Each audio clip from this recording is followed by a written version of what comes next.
ছাত্র জনতা জুলাই বিপ্লবে জীবন দিয়েছে। কেন জীবন দিয়েছে, তাদের প্রত্যাশা কি ছিল সেটি আমরা সকলেই জানি। পরিষ্কার কথা, শুধুমাত্র একটি নির্বাচনের জন্য কিংবা কাউকে ক্ষমতায় বসানোর জন্য ছাত্র জনতা জীবন দেয় না। কাজী নির্বাচন নিয়ে, ক্ষমতায় যাওয়া নিয়ে রাজনৈতিক দলগুলোকে অস্থির না হতে অনুরোধ করব। 53 বছরের রাষ্ট্র ব্যবস্থা ব্যর্থ এবং অকার্যকর হয়েছে বিদায় এই জুলাই বিপ্লবে ছাত্র জনতা নতুন রাজনৈতিক বন্দোবস্ত এবং নতুন রাষ্ট্র ব্যবস্থা গড়ে তোলার জন্য জীবন দিয়েছে। অদম্য সাহসিকতা নিয়ে একটি ফ্যাসিস্ট শক্তির বিরুদ্ধে লড়াই করেছে, স্যাক্রিফাইস করেছে, যার ফলে আজকে এই পরিবর্তিত বাংলাদেশ আমরা পেয়েছি।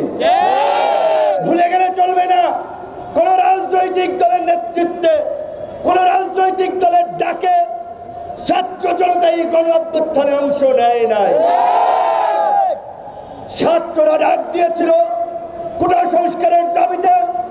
ছাত্রদের সেই দাবির সাথে যারা সংহতি জ্ঞাপন করেছিল তাদের উপরে ক্রমাগত অত্যাচার, নির্যাতন, হামলা, গুলি, হত্যাযজ্ঞ, সেগুলো এই সমস্ত মানুষকে রাজপথে নেমে আসতে বাধ্য করেছিল।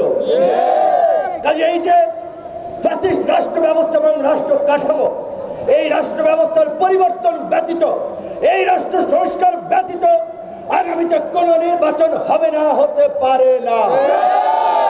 রাজনৈতিক দলের নেতাদের আমরা 53 বছর দেখেছি। কাজে আমরা অন্তত আর 2-1 বছর প্রফেসর মোহাম্মদ ইউনূসের নেতৃত্বাধীন অন্তর্বর্তীকালীন সরকারকে আমরা দেখি কি করে। পরিষ্কারভাবে সরকারকে আমরা বলে দিতে চাই, আমরা আপনাদের পারফরমেন্স বেস অটো রিনিউয়াল সময় দেব। অর্থাৎ আপনারা ভালো কাজ করবেন, আমাদের সমর্থন পাবেন। গণবিরোধী কর্মকাণ্ড করলে, জনগণের বিরুদ্ধে অবস্থান নিলে 1 সেকেন্ডও সময় নেব না আপনাদের বিরুদ্ধে দাঁড়াতে। সেই সুযোগ হেলায় ফেলায় নষ্ট করা যাবে না। রাতারাতি নির্বাচন হলে এই ব্যবস্থার পরিবর্তন হবে না। সংবিধান পরিবর্তনের দাবি আসছে, সংবিধান নির্বাচিত সরকারও পরিবর্তন করবে, অন্তর্বর্তীকালীন সরকারও পরিবর্তন করবে।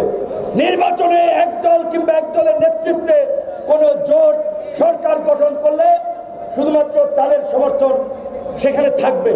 আজকের এই অন্তর্বর্তীকালীন সরকারের প্রতি বিএনপি, জামাত, বাম, ডান, দেশের আপনার জনসাধারণের সমর্থন আছে। কাজী এই সরকারের ম্যান্ডেট নাই, এই কথা বলার ভিত্তি নাই। ইতিহাসের সবচেয়ে বড় ম্যান্ডেট নিয়ে, ল্যান্ডস্লাইড ভিক্টরি নিয়ে এই অন্তর্বর্তীকালীন সরকার গঠিত হয়েছে।